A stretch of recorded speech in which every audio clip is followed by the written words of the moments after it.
यांना एक गोपनीय माहिती प्राप्त झाली होती की मुंबई आणि परिसरातील 4 संशयित आरोपितांनी एका व्यक्तीचा खून करून त्याला फोंडा घाटामध्ये त्याची बॉडीची विल्हेवाट लावलेली आहे।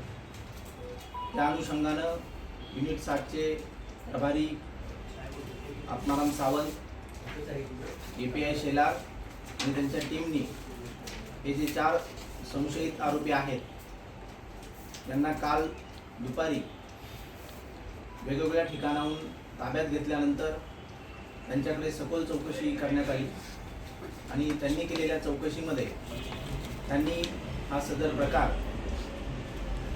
केल्याचं तपासामध्ये निष्पन्न झालेलं आहे। एकंदरीत सदरची घटना ही 29 डिसेंबर 2021 या वेळी घडलेली आहे। एकंदरीत जो घटनाक्रम आहे तो त्यांनी 29/12/2021 रोजी हे संशयित एकूण 6 आरोपी आणि मयत हे सर्वजण मिळून सिंधुदुर्ग येथील एका हॉटेलमध्ये एकत्र आल्यानंतर त्या ठिकाणी त्यांनी सर्व त्यांचे जेवण केल्यानंतर त्यांचा जो काही वैयक्तिक काही आर्थिक वाद होते त्या आर्थिक वादातून जो मयत आहे त्याला त्या ठिकाणी बोलवण्यात आलेलं होतं। त्याला त्या ठिकाणी त्यांनी मारहाण केली। मारहाण केल्यानंतर त्याचा मृतदेह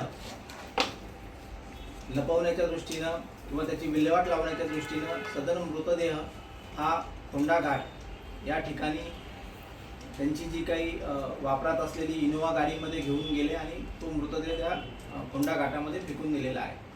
आणि त्यासोबतच त्याची जी 2 व्हीलर आहे ती सुद्धा ती घाटामध्ये त्यांनी फेकून दिलेली आहे। त्यासोबत त्याचं जे असणारं इतर साहित्य, मोबाईल हे सुद्धा त्या घाटामध्ये फेकून देण्यात आले। सदर घटनेची अधिक माहिती घेतली असता त्यावेळेस सदर जो मयत आहे त्याचा मृतदेह 22 दिवसानंतर कणकवली पोलिसांना त्या घाटामध्ये त्याचा मृतदेह मिळाला। त्यावरून कणकवली पोलीस स्टेशन या ठिकाणी ॲक्सिडेंटल डेथ रिपोर्ट दाखल करण्यात आलेला होता। एडीआरच्या चौकशीअंती त्यांनी 29/12/2022 रोजी ॲक्सिडेंटचा गुन्हा 279-304 अन्वये दाखल करण्यात आला व त्याचं दोषारोपपत्र माननीय न्यायालयामध्ये दाखल करण्यात आलेलं होतं।